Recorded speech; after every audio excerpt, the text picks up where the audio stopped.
3 up. 2 across. Tap that play button 3 times. And walk through the archway into Dialogue Alley.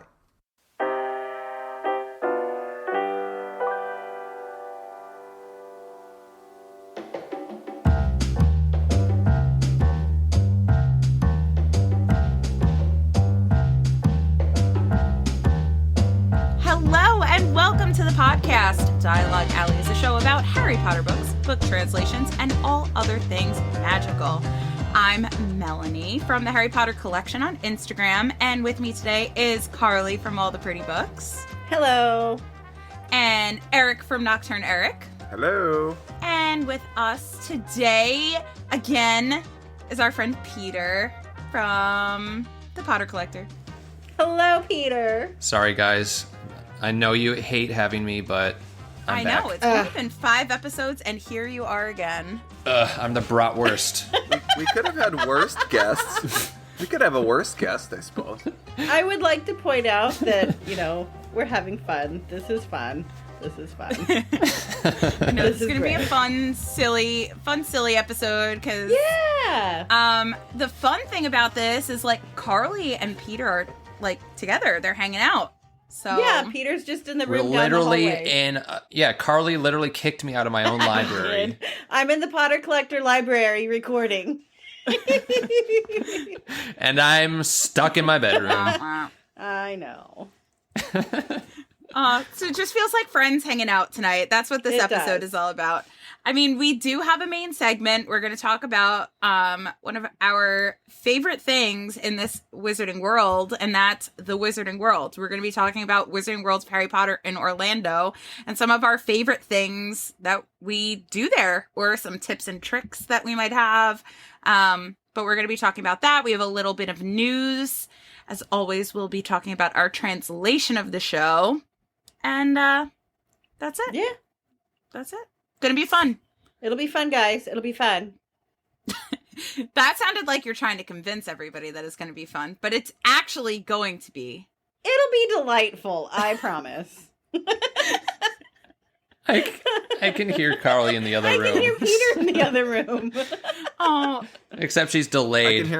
I can hear my wife building a IKEA shelf upstairs. Well, that's fun. I love building IKEA shelves. Oh, it's so much fun. therapeutic. Yeah, it's cathartic. If anyone needs So instructions for the packs, I have about 30. I'll mail you I one. can tell you how to build a Billy bookshelf, blindfolded. That's good. That's how you know you've built a lot. Yeah. Why don't we get into some news? Carly and Peter have some plans for later, Yes! so they're going to some store. We've got things to do. What? We've got to save big money at big Menards. I have no idea what the store is, but I'm gonna hear all about it later. So That's true. I don't know what it is either, and I want to find out.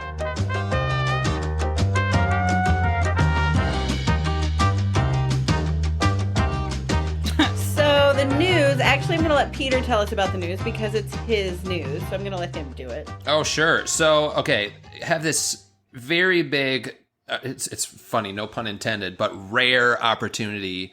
I am going to have a rare Harry Potter book sale. And when I say rare, I'm talking about the highest of end books, uncorrected proofs, UK uncorrected proofs.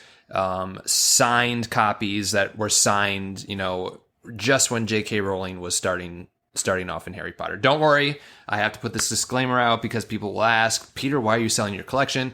I'm not selling my collection. Sometimes there are things that, I move that I've had for a while. Some things have brought in to resell so that I can buy other things to add to the collection. But there are big things. There is a first printing paperback of Philosopher's Stone that's going to be in this sale. So just wanted to throw that out there. Follow the Potter Collector on Instagram. That's where I'll be posting about it, when it will be, all of that information. So yeah, rare books for sale. With rare books, there'll be high dollar amounts. So be prepared for that. But yeah, so a big opportunity coming if you'd like to add something really rare to your collection. Whoa. From a reputable source, too. Yeah. Right? You know what exactly. you're getting. We talk all Yeah. the time. If you pay big money, but you know where it's coming from, Yeah, it's you can always trust the worth it. source. Trust Yeah, the that's source. super important. And we're always referring people to Carly and Peter for these rare books to authenticate them. So it's literally coming from Peter. So you know that you're getting some good stuff. Yep. It's really good books, you guys. I promise. I've seen them. Yes, you have. Oh, wait, you guys are in the same place. We are. Oh, what do you know? So fun. Oh my gosh. All right, do we have any other news? Yeah, big news. The Mina Lima edition of Chamber of Secrets. Mina Lima Chamber of Secrets is out. I actually bought my copy today in Anderson's bookshop in Naperville, which is where she signed, like, in the 1998, actually. So, kind of cool. I bought it there for history purposes. That's fun. And you picked up Jim Kay's Magical Year while you were there. I did not. I actually told... You saw it on the show. I did. It was actually, the Mina Lima was right next to it, and I said, I am not buying that. You kicked over the display and said, She's like not buying it on principle at this point. I am. But it's so nice. It is such a lovely book. It's wonderful, but I have to have boundaries somewhere. The thing that I find most wonderful about that book is that Jim Kay hadn't really seen it until it was done. I love it. He posted on Instagram, he's like, wow, I'm really, really cool that Bloomsbury put this book together with all my work. I can't wait to see what they chose to use. And then it came out, and he's like, I bought it. I'm sure they sent him one. Yeah, he had to buy it himself. He went to the midnight release. Target. Yeah. I told Peter, I was like, I'm not buying that. He was like, okay. I said, but I will buy this. It's a history thing. It'll be great. And he's like, okay. It was fun. Do we want to give like a quick first impression of the Chamber of Secrets book? Peter, I know you've looked at it thoroughly, and Melanie, you probably have too. I flipped through it actually. I flipped through it last. What night did I get here? I don't know what day it is. Saturday night? Yeah, I got here Saturday night. I flipped through it. It was really nice. Like, really nice graphics. It's a nice continuation of what we saw in book one as far as, like, how the style of the graphics are. They had some wonderful inserts. You can actually follow Harry Potter. I almost said Peter. You can follow Harry Potter through the Flu Network. So, I mean, really fun. Really well done. I love, like, the Mandrake. The Mandrake. Yeah, I love the slideys. There's like 2 or 3 of them. There's several slideys. Yeah, very creative as always. No slideys in the first one. I don't think so. No. There's slideys. There's spinnies. Yeah. Spinny wheel of. Yeah, spinnies, slideys. Polyphony wheel of doom. Foldies. Got some foldies. Like they have so. It's just I'm so excited about this book. I can't wait to flip through mine. Because I spun that Polyjuice potion wheel for like 4 minutes trying to like line it up to what it was. And it was like, oh, there is no right answer. It's just a wheel. There isn't. I was like, this goes with this one and this one. But that one's not matching. I got to turn it here. No, there's no right. That doesn't match up. Awesome.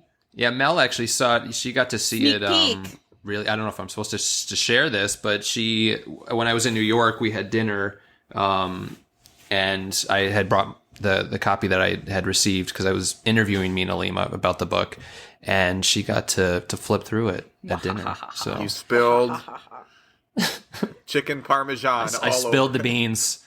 Oh my gosh, no, I was so delicate with the book, like every single thing. And if I wanted to like hold a page so I could like look at it later, I like just kept my finger there. I was trying to be very delicate and very careful with it.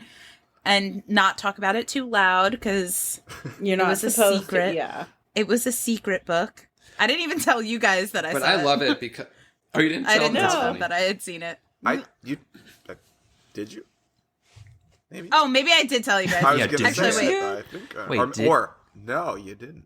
Actually, maybe wink. I did tell you guys. I don't know. I don't think so. I if he did, I didn't hear it. But I loved it. As a fan of Chamber of Secrets, it's my favorite book. I think they did it justice and brought things in that we never saw in the movies. You know, we know Mina Lima from the movies. We know their work from the Harry Potter movies. And we saw new things that we didn't experience in the movies, new things that, you know, we hadn't seen in any of the other illustrated editions or interactive editions. And I think they did a great job showing what fans would want to see in this book. Sorry. I'm distracted because Carly's like playing with a wand in. Oh, hey, she's playing with a Potter Collector wand. For those of you listening, this is the first time we've done like a video chat as we record. Usually we just do like a little phone chat. So we're all like looking at each other's faces until my phone battery like completely gives out and I have to stop the fun.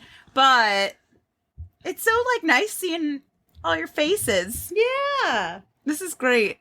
Have I started a new trend? Maybe. Well, are you guys going to do this now more often? I think 2 of the guests previously had tried to like just like turn their video on, and we're like, no, we don't do that. we don't do that here. No, we don't do that. Today's special. Today we do. I just keep having this image, Melanie, of like you having the book in front of you and like eating this meatball sub, and one of the meatballs just goes plop, like right on the book. No, honestly, you know what's funny? Usually, I drink a butterbeer as I record. As you could, like, I have a butterbeer bottle like right next to me. But last time we went to the store in the city, we stocked up. I think we bought like 10 of them. So I usually like save them for each week when I record. But I think I ran out, which is a sad story. Time to go back. Time to go back. I have tap water. I have La Croix limoncello. Oh, that sounds delicious. I have nothing. Oh, I just realized that my book is on the floor. Okay. Oh, no. So, and we're on episode 30, which is really cool. And now I think we should go to the main segment. Well, that's episode 30's news. That's a number that ends in a 0. It's really cool that we've lasted this long and still like each other. I love you guys. This is like I know. This is my me time. This is hanging out with my Harry Potter friends. All right, yeah, let's get to the main segment. This way they can go to their shopping store saving big bucks, whatever it is. No, they're saving big money. Not bucks, money. I'm from Long Island. I don't know of this. Save big money at Menards. If you heard that jingle, Melanie, like I'm going to send it to you. I know every jingle from my childhood, so like that wouldn't surprise me. I would definitely recall that. If you like ads that shout things at you in a very short amount of time and just spam you with a montage of different savings and fictional helpers, actors portraying employees, helping people like look at stuff on the shelf, that's for you. Yes. Well, I feel upset that I'm missing out. There's also a sale every holiday, regardless of how important the holiday is. There's a sale. Well, it's true. It's if you go there without a after coupon, Halloween you're sale. doing it wrong. Anyway, boy. Thanks for sponsoring our show, Menards. Thank you. This episode is sponsored by Menards. Menards. We have finally been monetized, and we are going with Menards. That's Just kidding. Just kidding. We did a service, and it paired us with the optimal listening audience, and it was Menards.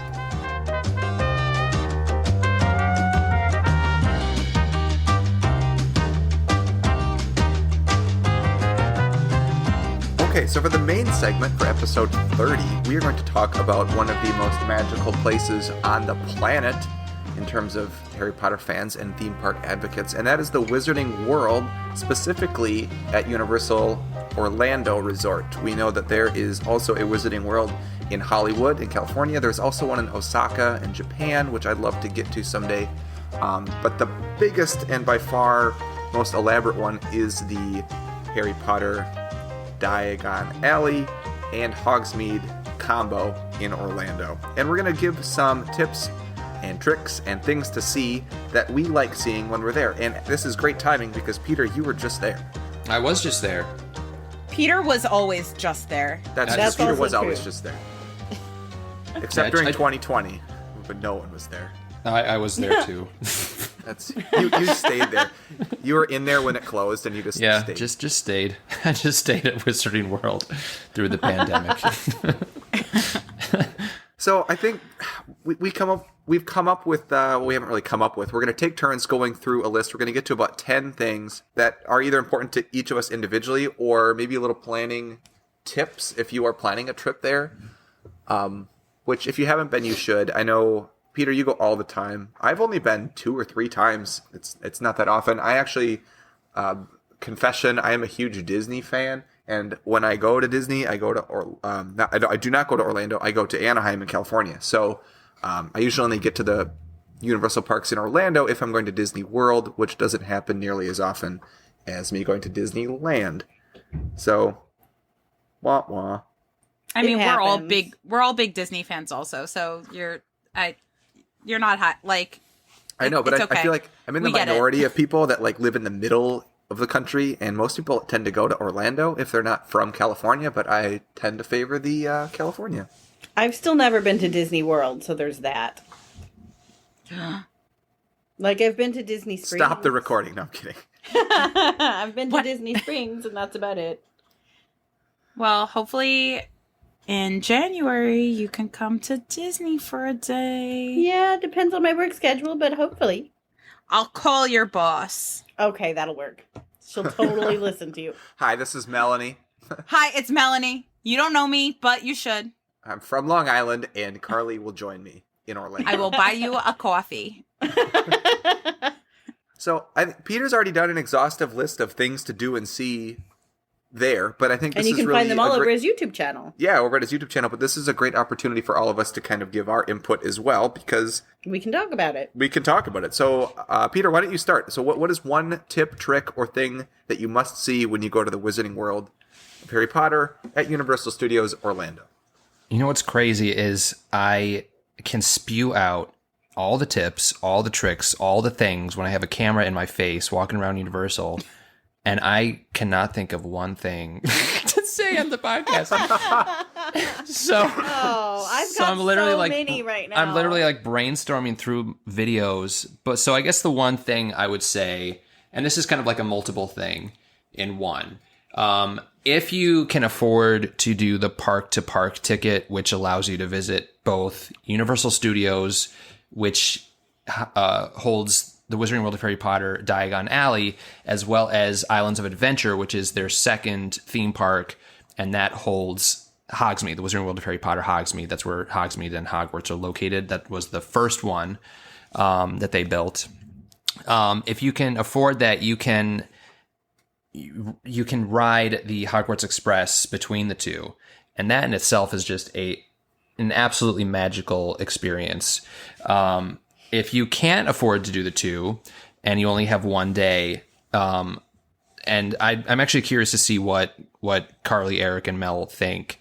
I would recommend that you go to Islands of Adventure because that's where Hogwarts is located. Diagon Alley is incredible. I agree. It's absolutely incredible. Actually, Diagon Alley is absolutely incredible, but like, our dream is not to go to Diagon Alley. Our dream is always to go to Hogwarts. I mean, maybe, listener, your dream is to go to Diagon Alley, but for the most part, I feel like every Harry Potter fan's dream is to go to Hogwarts. So if you have one opportunity to go to one of the parks, I would highly recommend going to Islands of Adventure. I think the reason I prefer Diagon Alley, and it's really silly, but Peter knows me, is because I can go to Florian Fortescue's. I knew that was going to be the answer. Which is in Diagon Alley, and get the wonderful butterbeer ice cream that is there. And they have these great sundaes, and you can't get that in Hogwarts and Hogsmeade. I mean, they have other things there that are great, but I would really miss out on Florian Fortescue's and be sad. So that's me. All right, Carly. So is that your tip? Is like go like beeline to Florian Fortescue's? It actually and is get one your of ice them. cream sundae. But you have at to 7 get in the morning. That's fine. Anytime. So anytime.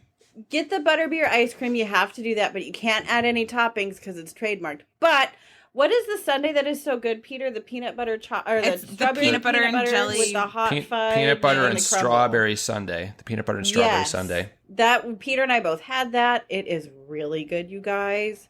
So we both highly recommend that one. And when she says butterbeer ice cream, she's the Wizarding World sells a hard packed butterbeer ice cream and a soft serve. She's referring to the soft serve. That is just phenomenal. Really, yeah, it's so good. It's so smooth. It's so creamy. It's exactly what I want, and a really good bite of ice cream. And they only have it at Florian Fortescue's and Diagon Alley, and I'd be so sad if I missed it. So there we have it. Ice cream trumps Hogwarts.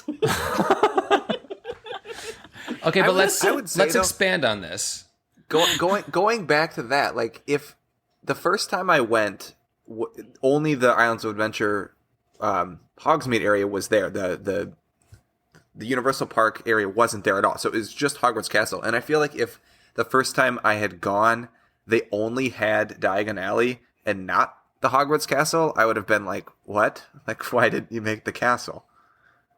So I think that's the only reason I kind of gravitate towards the castle if you only have to pick one. But makes sense. They're both outstanding. I'm just places. saying. In terms of exploring things and like looking for little details and just like wandering around, I like the Diagon Alley more for that. I would agree. I agree with that too.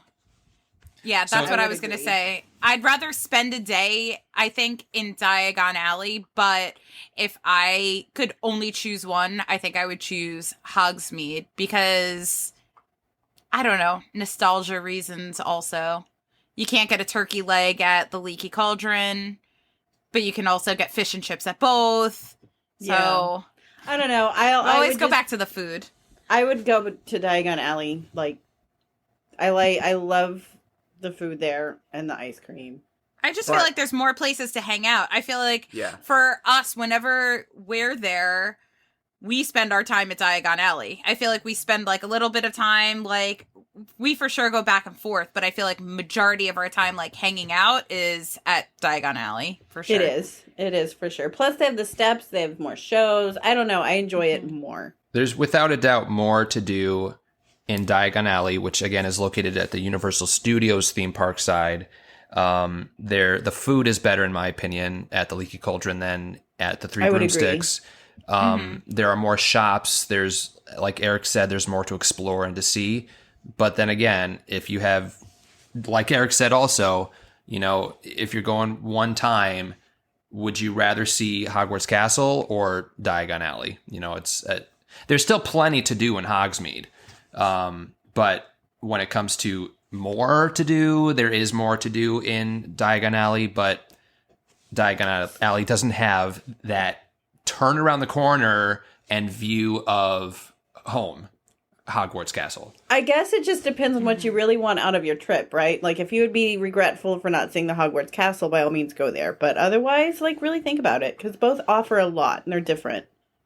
But if you make the choice for a one-day, one-park ticket and you change your mind, don't worry. They'll gladly upgrade your ticket at the train station. Very true. That is very true. Yeah. There is a team member standing by to take your money to upgrade you to a two-park ticket.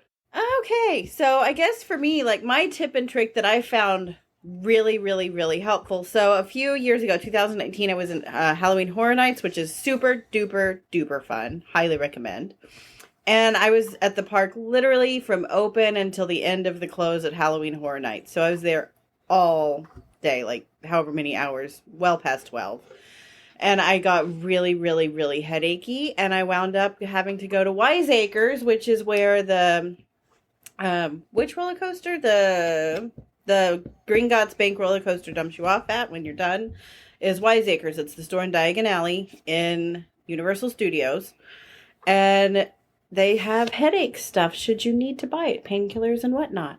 Very reasonably priced at that. It's good to know. It was super helpful. It's just a person with a wand that like whaps you on the head. Yeah, I wandered up to her. Like, I'd ask somebody It's a placebo. Well, no, because I'd ask somebody who sold butterbeer. I was like, I have a really bad headache. Where do I go?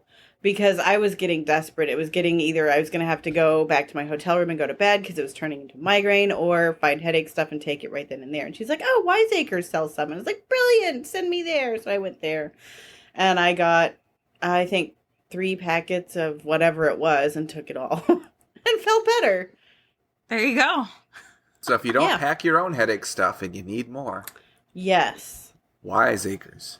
Yes. So that's my little tip and trick. That has been super useful when I've needed it. There is a lot to buy there. So kind of having a plan of how much you want to spend on things is smart if you're worried about spending money. Because if you buy everything, oh geez, you're paying a lot of money. So by everything, I mean if you're buying like a wand, which... Peter, what are they up to now? You were just there. Do you know how much they're? I believe they're $54. For the interactive ones? They're only selling interactive now. Okay. They've stopped selling collectible wands. So that's over $50. So if you're going with a family or with someone else and you both get one, that's over $100. My wife and I just bought one and just took turns because we were like, we don't need two of these. But if you're getting robes, that's another 100 something, right, Peter? Yeah, I think they're 140 something now. Yeah. Yeah, they're 140. And the wool sweaters are like 120. Yep, and people usually buy a scarf from their favorite house or some sort of merch from their favorite house. And then, of course, you have to try the butterbeer. You might try, frozen and not frozen, or even hot. Like Carly said, you're going to probably want to go buy some ice cream. You're probably going to buy lunch at either Diagon Alley or in Hogsmeade. And then you also might buy some fun thing that you didn't plan ahead for because it's there and it's cool. Or something at the menagerie. Yeah, or something that says Wizarding World, a t-shirt of some kind. So having kind of a plan of what you want ahead of time and maybe doing a little bit of research on how much things cost so you don't have that sticker shock while you're there because it can get pretty expensive. That's not to say it's not worth it. All this stuff there is really cool and definitely worth checking out.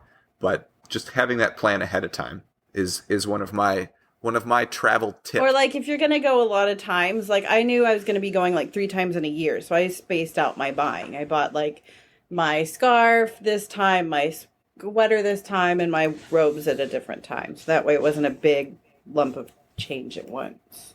It's a good plan. Right. So, but I mean, if this is your trip of a lifetime and you're like, you know what? I'm going to do whatever it takes and spend whatever it costs. Then that tip is not for you. Then you do you, friend.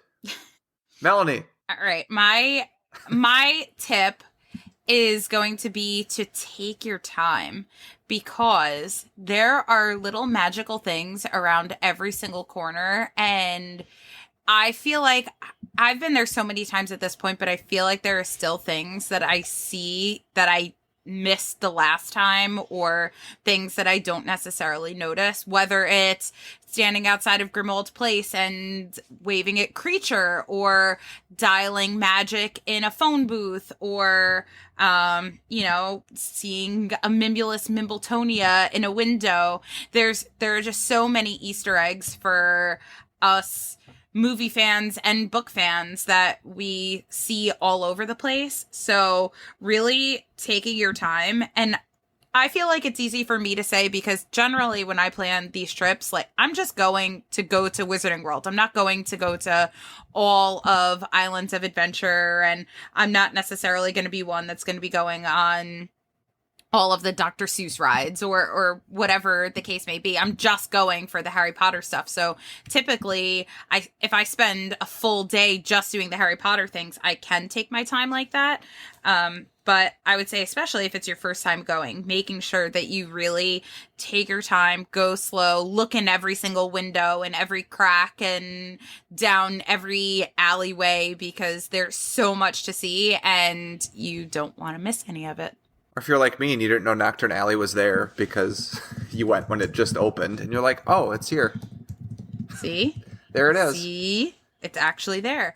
I know people that have walked right past Diagon Alley because if you go to Universal and you are walking the main circle of Universal Studios, you could easily walk right past the brick wall that gets you into Diagon Alley. Very easily if you didn't know that it was there. Because those people are just miffed that Jaws isn't there anymore, and they're in just such a tiz that they aren't even like thinking straight, and they just keep on walking. We'll just go on Men in Black. It's fine. We're gonna go on the alien flying saucers back at Simpsons Land. I guess we'll do it. Yep. But I feel like you could miss it. You could be like, oh, okay, there's a train station, and there's a night bus, and then there's the Men in Black ride. Okay. Like, you could definitely miss it if you weren't paying close enough attention and be like, where is this place? But I feel like that's also part of the magic of it. I feel like it would take effort to miss it, but that's me. I do know people that have missed it. I have friends in the past that have been like, wait, how do I get to Diagon Alley? Wait, they left the park? And they, no, but like I had a friend that was down there and I got a phone call saying, wait, isn't there supposed to be like a ride? Like, isn't there a whole place? How do I get there? I'm like, you have to go through the brick wall. Tap 3 times. We say it right in the intro. Right. Come on. I'm glad they called you instead of asking anyone that was at the park. Anyone that worked there, like, no, I don't think they'll know. I'll call Melanie. Where's the dragon? Heard there's a dragon here.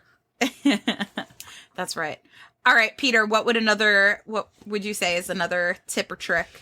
The next tip or trick that I would have is if you're going to be there for multiple days, 3 days, and you're buying a 3-day park to park ticket, look into purchasing an annual pass, because you can buy their lowest tier annual pass level, which would allow you to get into both parks. It's essentially a park to park ticket.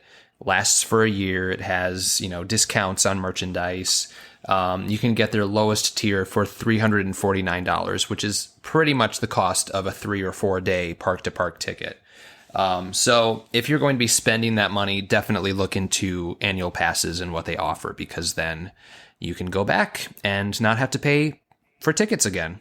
Especially, well, you mentioned the merchandise discount. If you're going to be buying a whole bunch of stuff, like spending $200 to $300 on merch, and you get a discount on that, that definitely tips the scale in your favor as well. Yeah. Absolutely.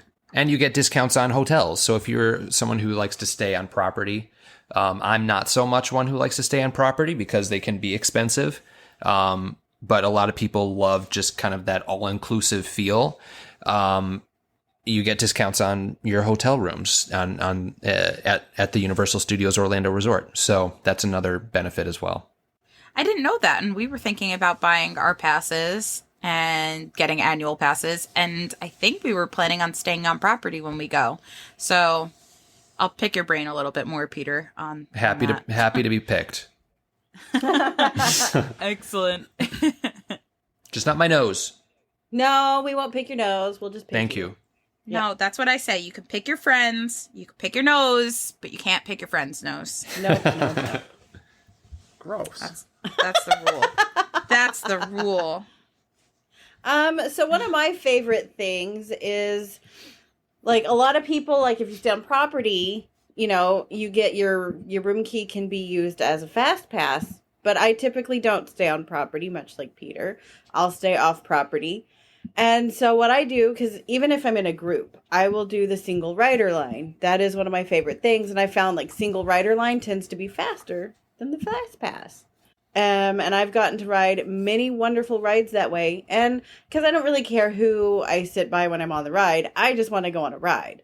So I'll do the single rider and go. Like, and I've actually had friends who had followed me down the single rider line, and we wound up sitting next to each other anyway. And then there was one time one of my friends was doing the fast pass with her hotel room key, and I was doing single rider. I got to go 2 times to her 1. Whoa. So, yeah, and there are some rides that don't have single riders, so be aware of that. But, like, Green Gods does, and so does Hogwarts ride, and the Hulk. I got to do the single rider there a lot. It was so much fun. Oh, my goodness. So I highly recommend single rider, even over the fast pass. But that's me. To clarify one thing about that is the resorts, there are only 3 resorts that allow for your room key to be express pass. So it's the 3 high tier ones, the Royal Pacific, the Hard Rock Hotel, and the what's the other one? But the other one. So the lower to mid tier range resorts. Cabana Bay is not a fast pass. Like, Cabana Bay is not. No. And there's a new one too, which I think that's the one that we were planning on staying at. I don't even remember what it's called, but I think it's the ones that are, like, really close to the property that you could, like, literally just, like, take a boat and you're at the park. They are right on City Walk, essentially. Those are the ones that you would get the fast pass. Yeah. And guys, we do have to clarify though. Yeah. It's express pass. Yeah, I was going to say. Bad. I was going to jump in and say, excuse me, that's trademark. And actually, Fast Pass is going away because it's becoming the lightning lane. Exactly. Fast Pass doesn't exist anymore, so. Whoa. Yeah, I know. Mine's blown all around. Shows how much I know. Well, you had a kid and you haven't been to Orlando for a while, so you're okay. I know. Mom brain. Yeah. Well, and Melanie, if you want to pay per ride, per person, per time for, like, the upper tier rides at Disney, that's Disney Genie Plus. The end. Oh. Wow. Well, $15, Rise of the Resistance, $15 a person. Whoa. For one ride. Take it or leave it. I don't know. Anyways. Oh, so I will add to the single rider, Carly, because that's what I was going to talk about. So now I'll have to think of another one. Oh, my bad. You're fine. Sorry. If you've never been, the single rider is a great option to go on stuff after you've been on it the first time, because if you do the single rider, you skip a majority of the queue, which in and of itself is just as important, in my opinion, to the rest of the attraction. That's where you get kind of the build-up story. If you go on the Forbidden Journey, which is the ride in the Hogwarts Castle, and you do the single rider line, you get on relatively quickly, but you don't get to walk through the Hogwarts Castle on the grounds and see all the paintings and see all the sets that you wanted to see from the movie. So if you haven't been on an attraction before, I would recommend going through it in the standby queue, just so that you can experience all the set pieces that they have, just the amount of detail in the queue itself, and you get to hear like whatever the story is on the attraction. Like if you showed up on the Escape from Gringotts ride and you didn't kind of know like what your quote job was to do or why you were there, you'd just be like, oh, it'd still be fun, but you wouldn't really get that kind of backstory. That's true. To the whole purpose of the attraction. So that will lead me to my tip then, Carly, which is, in order to do that and go through the queue, I would recommend getting there very early and going right over to the attraction of your choice and going on it right away. That way, you can experience the queue. The wait will be relatively shorter as compared to the rest of the day. And if you like it and want to do it again, you can just hop on again or get in the single rider line. Or come back later in the day and do the single rider line. That's pretty good. Well, thank you. Peter, when you go by yourself, do you do the single rider or do you just kind of take your time and go through the queue? I rarely ride rides when I go alone, unless I'm filming something or I'm with someone else. I love and same with Disney, I love just being there and just being in the atmosphere. I don't have to ride rides. So if I won't wait in a long line because I've done the ride so many times, unless I'm with someone else who's not been there before. So no, I don't wait in the yes and no to answer your question. That's a great answer. Thanks. Thank you. You're welcome. I feel satisfied. Oh boy. Melanie. All right. I would say my next tip, trick, whatever, would be like try the unexpected. And what I mean by that is like, obviously you're going to go and you're going to want to buy that beautiful butterbeer with the nice foam on top and it looks so delicious and you're going to want to get your picture with your little foamy mustache. But the other drinks that they offer at the Leaky Cauldron are the bomb. They are so good. I get fishy green ale every single time I go. It is so delicious. It's so refreshing, especially on a hot day. It sounds delicious too.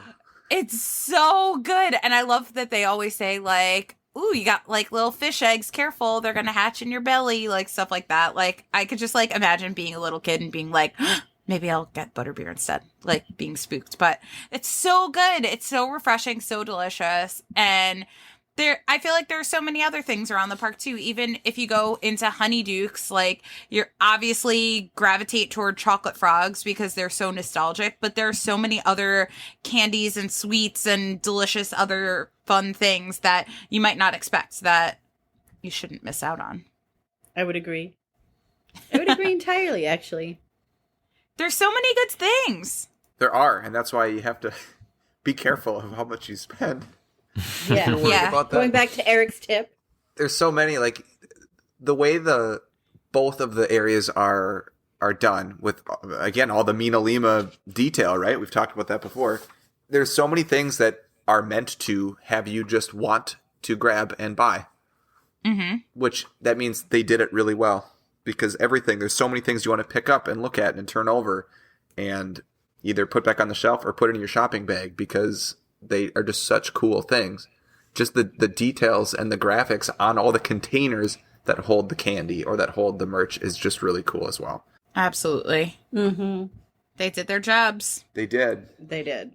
All right. Peter and Carly each have one more.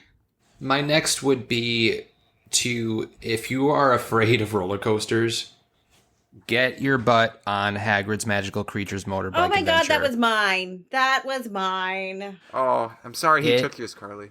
It is a phenomenal ride, and even those who are afraid of roller coasters will walk off the ride cracking up and laughing, and it's like the best thing ever. I'm getting there, Mel. I'm getting there, Mel. There are those, who may disagree. I don't know. I had poor judgment. Mom. I had poor judgment. I thought she could handle it. Apparently she can't. But she's not afraid of roller coasters. That's the thing. She's, she got dizzy, right? She just doesn't do roller coasters. It's not that she's afraid of roller coasters. No. She would proudly proclaim that she has gone on the Scooby-Doo roller coaster in Virginia when we were little kids. Like, that's her claim to fame, is that she went on that ride, which is like a little kid roller coaster. That's more so her speed. So when we told her it was like a family roller coaster kind of ride, we weren't wrong. but strictly fear. We bended. Yeah. Strictly fear-based, ride it, because I have brought people who are afraid of roller coasters on the ride, and have absolutely loved it. So if you're a big Harry Potter fan and want to see some really cool things, and you are afraid of roller coasters, just get yourself on that motorbike. I can 99.9% guarantee there's always that 0.01%. For the point chance. one, just watch your POV ride through in like an armchair and have a friend or a significant other just shake the armchair back and forth. They could do that too. But if you can work up the courage and get past your roller coaster fear, I can almost guarantee you're going to have a good time. Even if you're a little afraid, you're going to get off of the ride very happy, especially if you're a big Harry Potter fan. I guess that goes into mine. Like, that was probably, I've been on a lot of roller coasters in the parks, or in Universal parks, and as well as like lots of other theme parks. And the Hagrid ride, or Hag ride, is like, that's been my favorite roller coaster to date. It is so smooth. It is so much fun. And it is so well designed. I giggled the whole time. Yeah. And I will say riding the motorbike as opposed to the sidecar was more enjoyable. I rode the sidecar first, and it was great. But then I went back and rode the motorbike, and I enjoyed the motorbike better. That's a good tip. So people, especially those who are a little iffy about getting on a roller coaster, will say, "Oh, I'm going to sit on the sidecar because they feel more secure." The sidecar is actually a little more intense. Did they not read the book where the sidecar just blows off the side exactly. of the motorcycle? Exactly. The sidecar is certainly more intense. You move a little bit more. You're lower to the ground, so you feel like you're going faster. Whereas on the motorbike, you're gripping the handrails. You actually feel like you're in control. You can move with the bike a little bit. So if you're thinking that the sidecar is an easier ride, that's not the case. So definitely hop on that motorbike and have someone sit in the sidecar if you're a little on the fearful side. I think can we just go over really quick like the main attractions in both of the areas, and then just kind of talk about like the must-dos and like the maybe nots? Because I haven't been on the Hagrid motorbike adventure yet, because I had like a 1-year-old when it opened, and then I had a 2-year-old, still didn't go. Then I had a baby. COVID. And then COVID. And so that's on my to-do list, right? That's something I really want to go to and go on. But other than that, there's still some other fantastic attractions to go on. So let's start in Diagon Alley, as that's where, Harry starts. So the only ride in Diagon Alley is Harry Potter and the Escape from Gringotts. And very quick synopsis, it's based in the movie of Deathly Hallows. So you essentially spot Harry, Ron, and Hermione and Griphook going down to Bellatrix Lestrange's vault. You just happen to be there that same day. And it's a fairly light roller coaster. and it's a 3D attraction. So you have 3D glasses and you're seeing screens and you're experiencing the ride. Great ride. So then also in the Universal Studios Park, if you have the park-to-park ticket, you can ride the Hogwarts Express, which is an attraction and a ride in itself. And that transfers you, you get into a full-size replica of the Hogwarts Express. And you see our trio and other characters and spooky characters. You take it from 9 3/4, platform 9 3/4 to Hogsmeade Station. And then actually, if you take it from Hogsmeade Station to 9 3/4, it's a totally different kind of experience. So definitely go both ways if you can. So now we're in the other theme park, which is Islands of Adventure. Once again, you can only do that if you have the park-to-park ticket. And Mel, do you want to take Hogsmeade rides? Sure. So once you get off the train and you hang a right, on your right-hand side, you're going to find Hagride, as we lovingly call it, or Hagrid's Magical Creature Motorbike Adventure. Did I get that right? Almost. I hope so. Magic. Hagrid's Magical Motorbike. No, you pretty much got it. You just missed Hagrid's an S at the end of creatures. Magic. Oh. I'm like, you guys are harping on an S. Hagrid's Magical Creatures Motorbike Adventure. There you go. Which is a faster paced roller coaster. It is definitely a roller coaster, but it has a little bit of everything. It has a great story. I've been on it twice. The second time I did like a fast line thing, so I missed kind of what the backstory was, and the first time was so long ago that I don't remember too much of the backstory for it.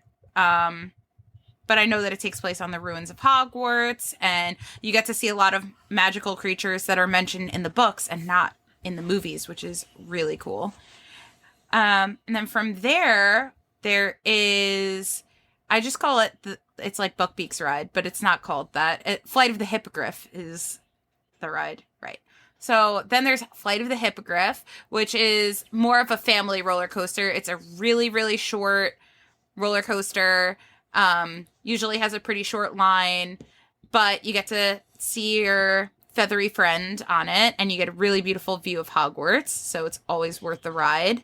And then is the Forbidden Journey, right? Isn't it just? I have like my own names. Harry Potter and the Forbidden Journey. I'm like Harry Potter and the Forbidden Journey, which is a motion ride. It's not a roller coaster. It's not on a track. You're kind of like strapped into this motion experience, and it is a very cool ride. So different. My family always loved going on Spider-Man when Islands of Adventure first opened, because it was so innovative that you're on this motion ride and it's 3D and you see the screens and it feels so real. But this ride just completely like blows that sort of thing out of the park and just is super creative and wonderful. And walking through the castle, like Eric said before, that's half the ride, is just walking through Hogwarts. So if you have to wait an hour, like, you'll find stuff it's to worth look at it for an hour. Yeah. Like, Oh yeah. I never mind waiting on that line. It's always so great. So yeah, those are all the rides. Melanie, have you or Peter, have you been on any of them No, Orlando never had 3D, did it? They did not. No, I know Osaka had 3D. They were the first ones to get it, and then I think Hollywood also had 3D, but they were both removed, I think, like 2017 or 2018. Yeah, people were getting sick.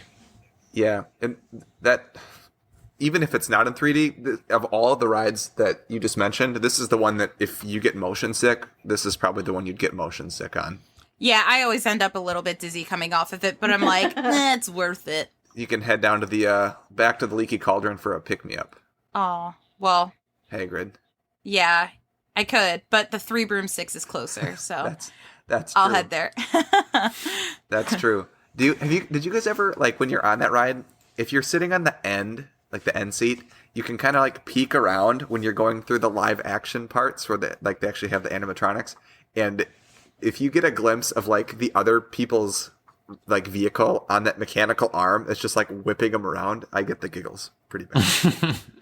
it just looks so like I can't believe they're doing that to people. Like they're just like thrashing them back and forth. Yeah, it's pretty wild. So It fun. is pretty wild. It's so a fun cool. ride. It's very so cool. fun And ride. it's unlike anything that is out there at any other park, really. Yeah, I agree. That ride system. It's pretty amazing. But you haven't been on Hagrid's Magical Creatures Motorbike Adventure yet, and that I think is the most innovative, amazing, magical, wonderful, bestest ride. It's unbelievable. Ever? It's like more than Rise of the Resistance? It's Because that no, ride is we're not that ride apples is and amazing. oranges, man. I know. Apples and oranges. I know. That was like a jaw dropper though when I just went a couple weeks ago. Like that was I can't compare the two. unreal. Can't do it. Well, should we get on to our translation of the show? Because I have two friends that need to go shopping. Yes. Every time we Cool. say Menards, we get $50.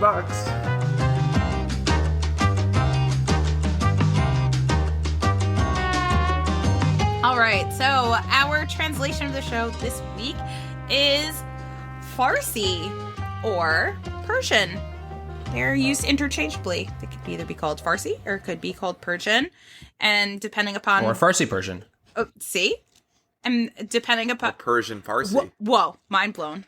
Whoa, just going so fast.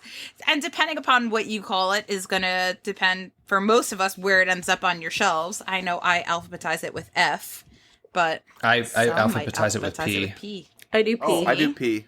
Should I change to P? Peer pressure. Yeah. No, Yeah. because No. Side being note, original. Melanie, if my favorite thing about when anyone international posts their collection and they have it in alphabetical order by translation and it's completely different than mine because it's by name of language in their native language. Ooh. That blows my mind. So there's no I do right like or wrong. that. I do like that. All right. Well, I'm just going to stick to what I know. Ha ha ha. Okay. The translator, and I do apologize if I pronounce any of this wrong. Melanie, disclaimer is I'm probably going to pronounce these wrong, and I'm sorry, but I'm doing my best. The translator of the Farsi book is Saeed Kabraiya.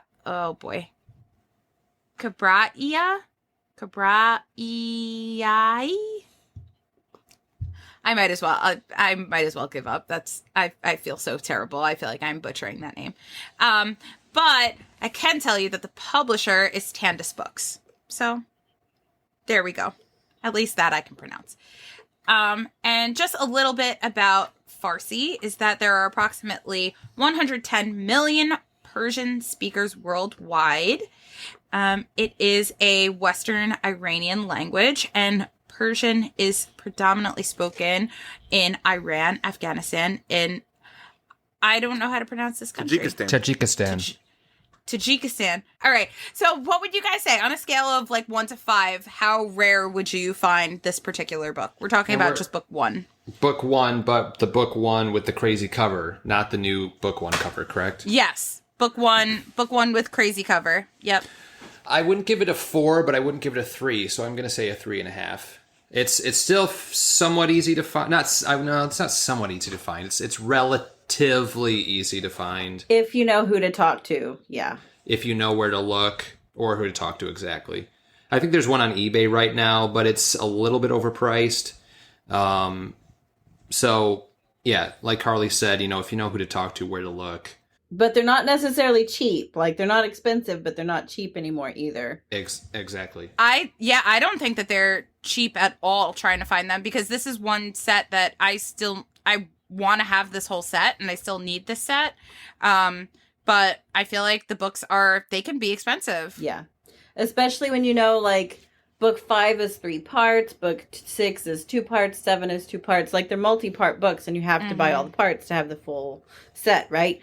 So if each volume is, say, $50, and you're having to buy 3 for book 5, that's $150 you're spending on a book. So it's not, in the realm of translation collecting, yes, there's a lot more expensive, but there's also a lot cheaper. So you have to really decide how committed you are. Absolutely. So what would you put as a value just for this book, for book 1? I think I recently sold one for $200. Okay, I was going to say in like the 180 range, so that's about roughly the same. So, yeah. 180 to, even as much as 250. Yeah, there we go. See, we're in agreement there. Yeah, 250 I think is valid. Wow. Yeah.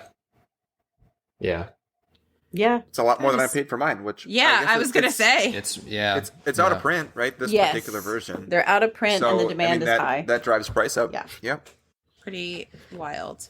Would you say, Carly, this is if you see it and need it, you should buy it book? Yeah, I would say if you see it, need it, buy it, because they're not. Yeah. They are common, but they're not common, and it depends on who you talk to and where you go. But as far as like major e-commerce marketplaces like eBay, Amazon, and even Facebook Marketplace, typically, no, they're not going to be there. And if they are, they're going to be 200, 250, and even higher. So if you don't want to do the legwork to really dig them up, then I would buy it if you see it on an e-commerce site. Yeah.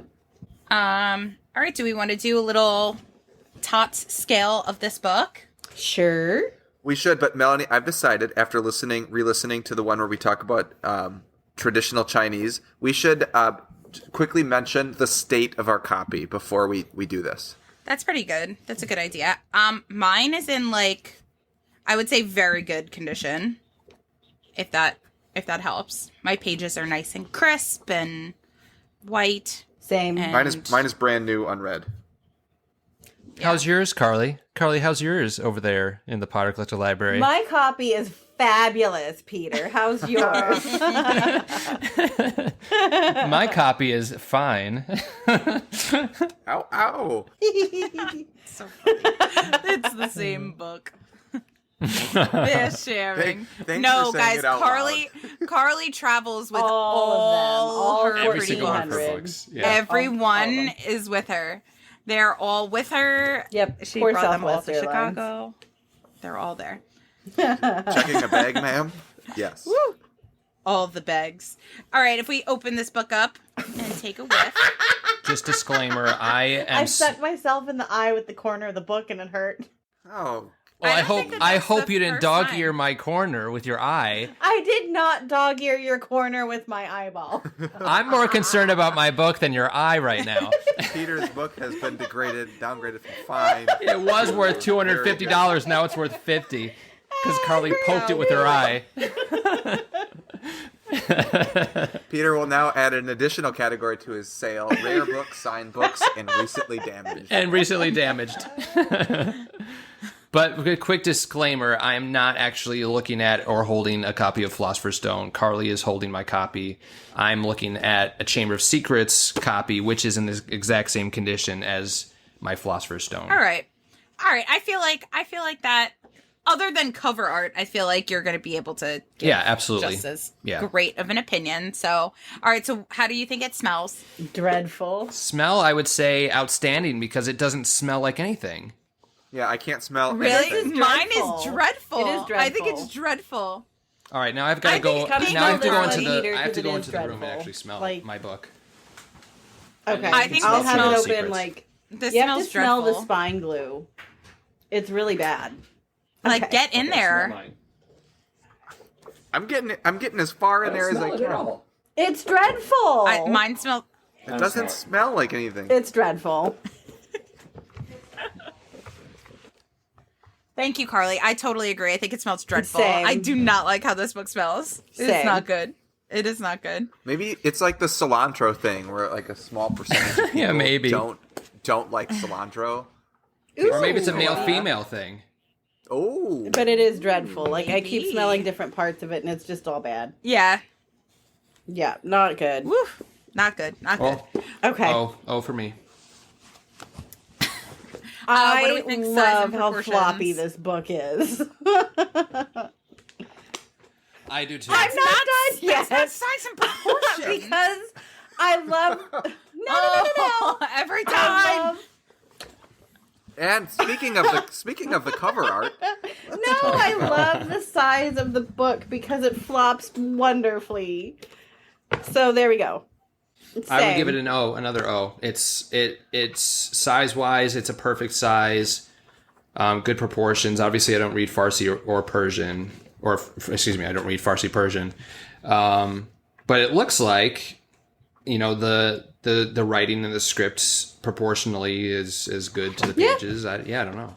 I think I'm gonna say it exceeds expectations. Yeah, that's a good point. Because I don't give out O's easily, but I would say exceeds expectations. And actually, it's true. Like, I don't read the script, but it looks like it'd be easy to read if you did. Yeah, that upgraded me from an exceeds expectations to an outstanding. Just like opening this, you don't have to really crease it at all. No, because it's so wonderfully floppy. Word on every page. Wow. Okay. Yeah. Maybe. We'll add another category for floppiness. Floppiness. I would have put that like floppiness Plasticity. under like quality, but yeah, I would say like it exceeds expectations for size and proportions. I feel like it's a nice. Yeah, it's a good size book. It's a good book. I feel like. Good size book. How it feels in your hands. I would say, okay. How it feels in your hands. It's very floppy. It's an so O for me. Floppy. I feel like that's. Yeah, I would give that like an exceeds expectations to an outstanding. It does feel very nice in your hands. The cover also is like a nice like glossy texture. Yeah. So that's really nice. See, I would say it exceeds expectations, and it's just because it's not what I'm used to. It's backwards, so it's that's not the book's fault. I know, but it's from what I am used to. It doesn't feel as good in my hand because I want to turn the pages. I'm flipping the wrong way. So yep.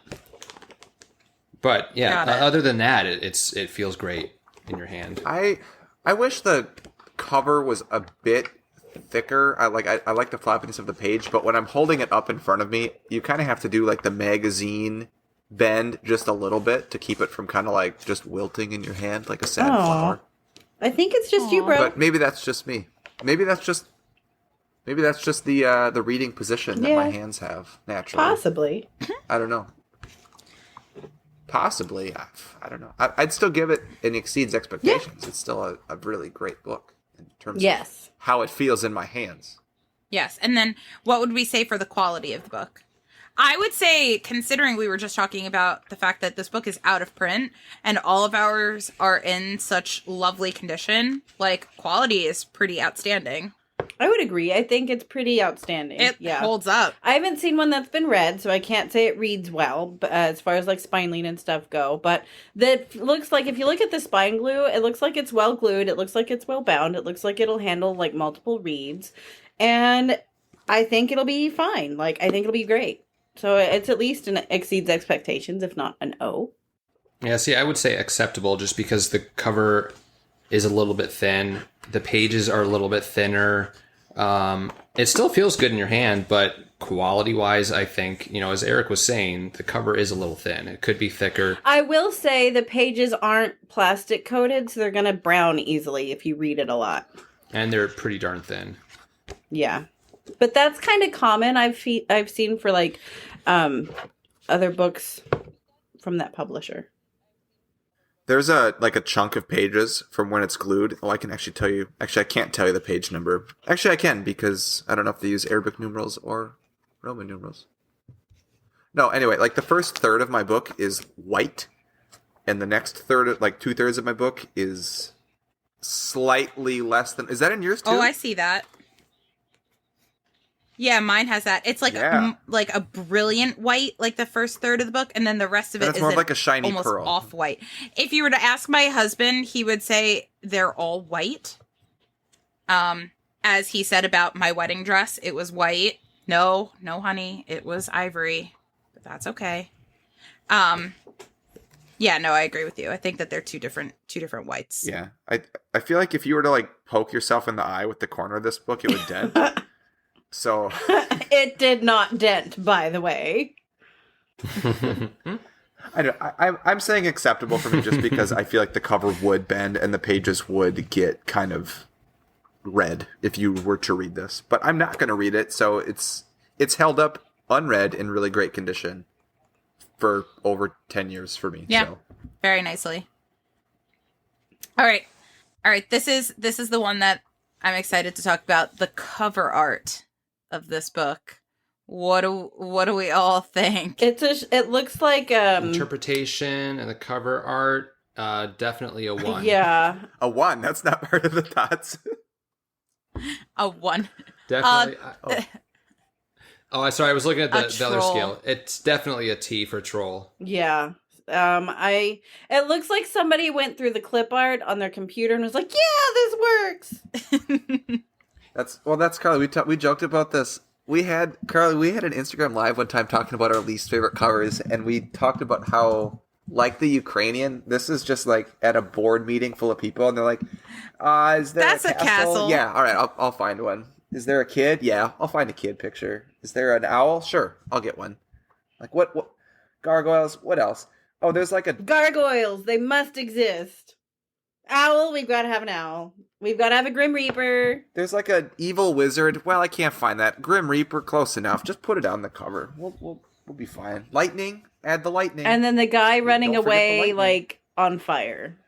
Because Oh, yeah, he has a lightning scar. So maybe that's where they got the lightning. Don't forget a giant tree.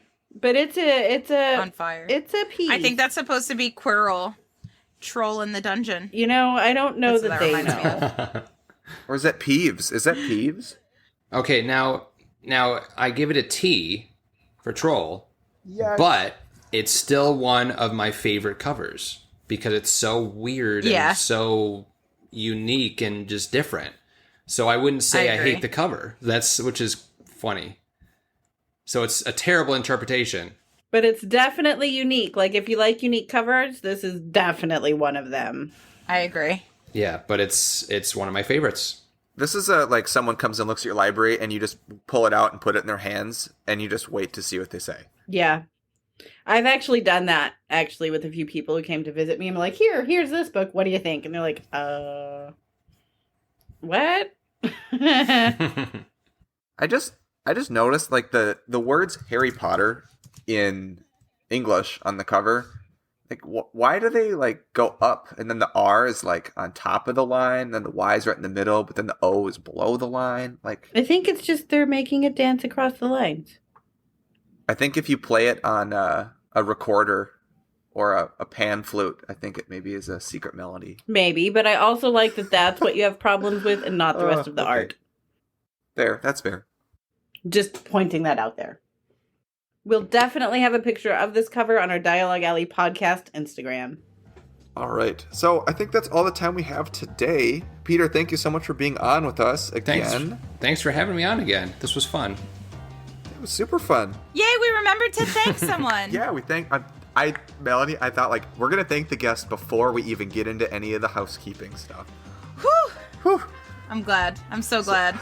So now that we've thanked our wonderful guest, Peter, if you want to get in touch with any of us, you can find all of us on Instagram. Carly is on there at All the Pretty Books. I am on there at Nocturne Eric.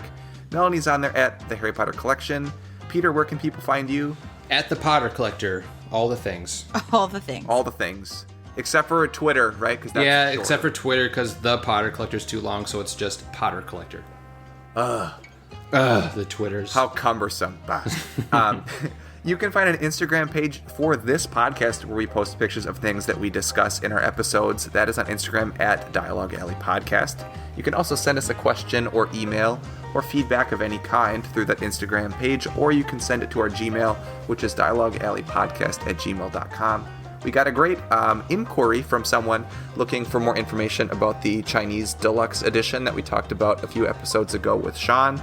And we answered the question for this wonderful listener. So thanks for listening, and I hope we helped you on your collecting journey. Does anyone else have anything to add? I don't. Just keep collecting. Keep it up. Happy collecting. I'll throw that out there. No. All right. Well, saying that, let us walk back through the archway, back into our daily lives. And thank you so much for listening. And we'll see you next time on Dialogue Alley. Bye, everybody. Bye. Bye. See ya.